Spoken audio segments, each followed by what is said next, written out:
adopter une alimentation inspirée du régime MIND semble un bon choix pour notre cerveau et notre santé globale.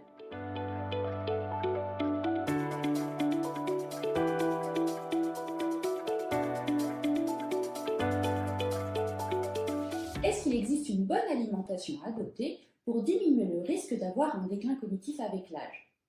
On connaît bien le régime méditerranéen, réputé pour protéger à la fois de maladies cardiovasculaires, mais aussi pour protéger notre cerveau.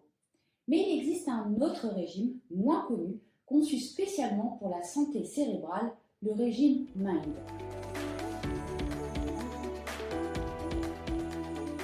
Le régime MIND a été décrit pour la première fois en 2015.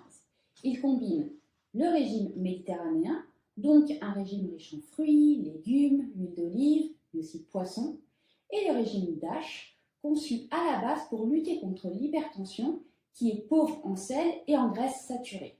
Ce régime MIND a été élaboré spécifiquement pour renforcer la protection du cerveau, notamment en proposant des aliments dont les effets neuroprotecteurs ont été démontrés par la recherche.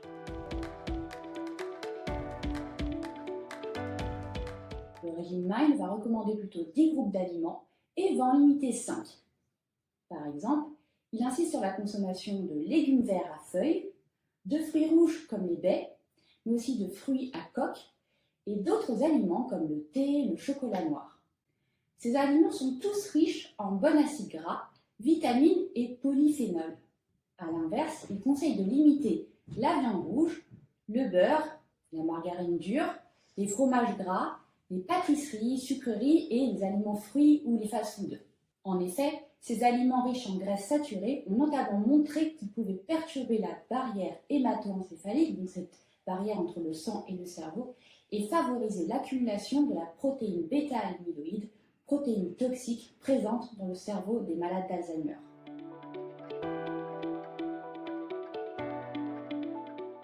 Depuis 2015, plusieurs études se sont intéressées au régime MIND. Cependant, il faut savoir que la plupart des études réalisées sont observationnelles et basées sur des questionnaires alimentaires. On va donc retrouver certaines limites, comme la mémoire des participants ou même d'autres biais possibles. Néanmoins, une grande étude française sur 16 ans a montré qu'une meilleure adhésion au régime MIND, donc ce régime était quand même un peu adapté au régime français, était liée à 30% de risque en moins de développer des troubles cognitifs par rapport aux participants qui suivaient moins bien ce régime. Ces résultats rejoignent d'ailleurs ceux d'études nord-américaines et australiennes qui ont également observé une diminution importante du risque d'avoir un déclin cognitif ou la maladie d'Alzheimer chez les personnes suivant ce régime.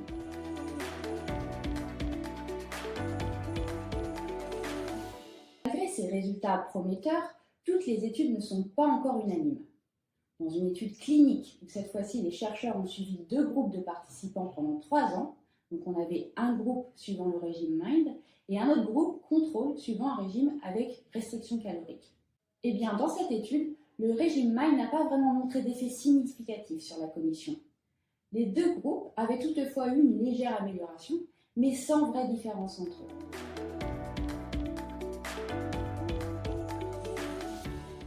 Le régime MIND est particulièrement riche en vitamine groupe D, en caroténoïdes, en polyphénols et en oméga 3. Et ces nutriments sont connus pour leurs propriétés antioxydantes et anti-inflammatoires. Ce sont des mécanismes importants car on observe justement un stress oxydatif et une inflammation chronique dans le cerveau des patients atteints de la maladie d'Alzheimer. Certaines études ont également mis en évidence un effet anti-amyloïde de ces nutriments. Cela signifie qu'ils pourraient freiner donc l'accumulation de cette protéine toxique, la bêta-amyloïde. Tous ces nutriments joueraient donc un rôle clé dans la protection des neurones. Ainsi, le régime MIND, grâce à l'ensemble de ces différents aliments, pourrait contribuer à préserver la santé du cerveau et à prévenir le déclin cognitif.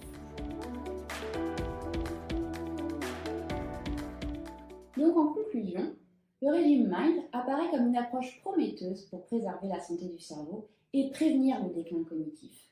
Mais il faudra encore des études cliniques de grande ampleur et sur le long terme pour confirmer son efficacité et comprendre précisément ses mécanismes. En attendant, adopter une alimentation inspirée du régime MIND semble un bon choix pour notre cerveau et notre santé globale.